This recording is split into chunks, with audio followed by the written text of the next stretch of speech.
Good day mga master. So today is Sunday. So ito, titirahin natin tong Toyota Hilux. So 1GD engine. Ang concern dito ay nawala yung power mode. So may eco mode kasi to at saka power mode. So ito yung titirahin natin ngayon.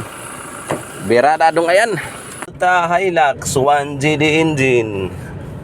So power mode problem, hindi gagana. So ito yung power mode niya. Hindi siya gumana. Palagi na lang naka-eco mode. So pindutin ko yung power mode na dapat mag-change dito ng power mode. So pindutin natin. Pak. Wala. Hindi siya gumana talaga. Alright, so ito yung titirahin natin. So, bago daw ito nawala, nagpakabit sila ng car stereo. Itong touchscreen. So, tsaka nawala yung power mode tsaka eco mode. So ngayon, bubuksan lang natin to. Tingnan natin yung wire ng eco mode, yung connection niya. Baka may dumikit or something. At saka ito hindi rin umiilaw. Kaya titingnan natin to. So ito na, after fixing, na-solve na natin yung problema. So may isang wire na putol kaya dinugtong lang natin. So yung socket dito, yung connection para umilaw ito, hindi nasaksak. At yung connection naman dito sa power mode at saka eco mode ay may putol na isang wire. So ngayon, pwede na natin itong ibalik. At punta tayo doon sa dashboard kung gumagana na ba. Alright. Ito na yung Toyota Hilux na 1GD. After fixing, ito na. On. Start. So, eco mode lang palagi to. So, walang power mode. So, ngayon, tingnan natin yung display. So, pindutin natin yung eco mode. Blurred yung cellphone. Eco. Eco mode. So, tumatak yung eco. So, off natin. Off. Power mode. Ito talaga yung concern talaga. Walang power mode. So, ngayon, pindutin natin. Ayun, oh. Lumabas na yung power mode dyan. Diba? Medyo blurred yung cellphone. Oops. Focus natin. Ayun. Power mode. So, off natin. Okay. Eco mode.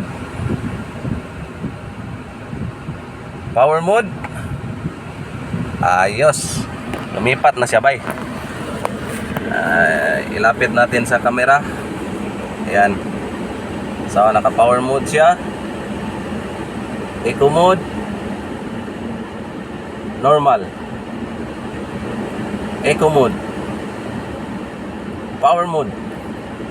Ayun. Tudas. So, ang ibig sabihin pala ng eco mode at power mode. So, kung gusto mo siya ng medyo hindi malakas sa diesel, kumbaga hindi siya matakaw, so dito ka sa eco mode. So, yan yung gamit niya. So, kung gusto mo naman ng pang top speed talaga, 120 up, so select ka ng power mode. Pero expected yun na malakas sa diesel. Dahil nga pag nag-power mode ka, grabe yung talaga, lakas. So kung may mga karga ka sa likod, dahil ang sasakyan na to ay isang pick up, so kung may mga paahon na daan at mabigat yung karga mo, So, pwede ka mag power mode. Pero kahit naka normal mode, kayang-kaya naman ito dahil malakas naman talaga yung power ng sasakyan na to, Toyota Hilux. So, alright. Napakaliit lang naman ang problema nito. So, basic lang naman yung mga tutorial natin. So, hanggang dito na lang yung video natin at maraming salamat sa laging nagsubaybay sa mga kunting mga idea at tips. God bless ating lahat mga master. Yes sir. Bago natin tapusin yung video, pahabol natin yung power mode kung gaano siya kalakas kagad o marangkada. So select natin, naka normal yan. So power mode, ayun, umilaw na yung green. So let's go. Lakas oh.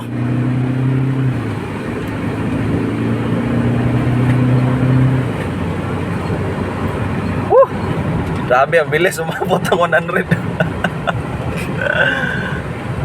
Yung tinakbo natin, nasa ano lang mga 200 meters. Pero yung 100, abot agad.